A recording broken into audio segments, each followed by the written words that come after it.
Sa layo naman ng administrasyon ni Pangulong Ferdinand R. Marcos Jr. tungo sa pagpapadali at pagpapaigting ng access sa discounted o mababang presyo ng kuryente sa bansa, inanunsyo ng punong ekotibong ilang hakbangin upang maisagawa ito. Si Faith Santiago para sa 13 sa tanghali. Kaya't malinaw ang ating direksyon. Palawakin ang koneksyon, palakasin ang kapasidad at gawing abot kaya ang presyo ng kuryente para sa bawat Pilipino. Ito ang uri ng pamamahalaang ating itinataguyod. Hindi dapat ang Pilipino ang naghahabol sa tulong. Ang tulong ang dapat ang lumapit sa mga Pilipino.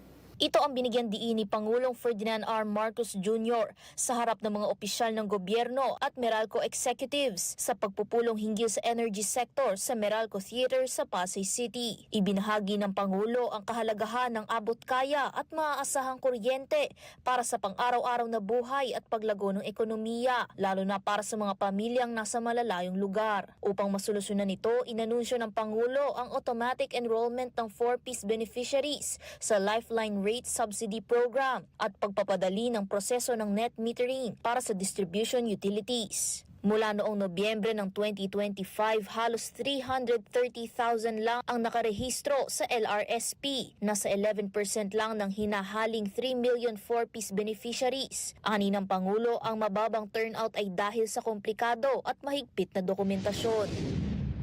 Ngayong buwan, ipapatupad natin kasama ng Distribution Utilities o DU ang automatic registration ng lahat ng benepisyaryo ng 4Ps sa ilalim ng LRSP.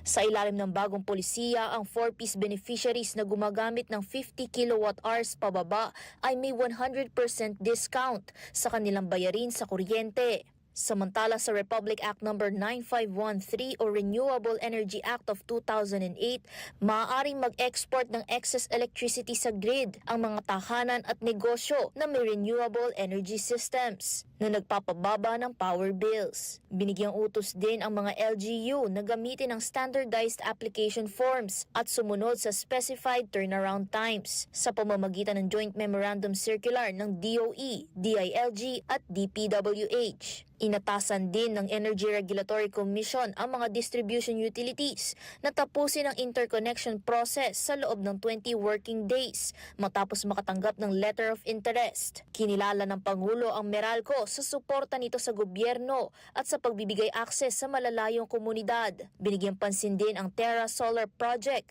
na layong palakihin ang renewable capacity ng bansa sa large-scale solar generation at battery energy storage.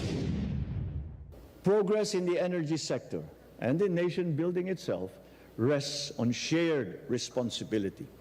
Together, let us fuel a bagong Pilipinas where energy powers our industries and guides our nations toward enduring progress and sustainability. Para sa totoong balita sa Bagong Pilipinas, Faith Santiago, 13 sa tanghali ng Congress TV.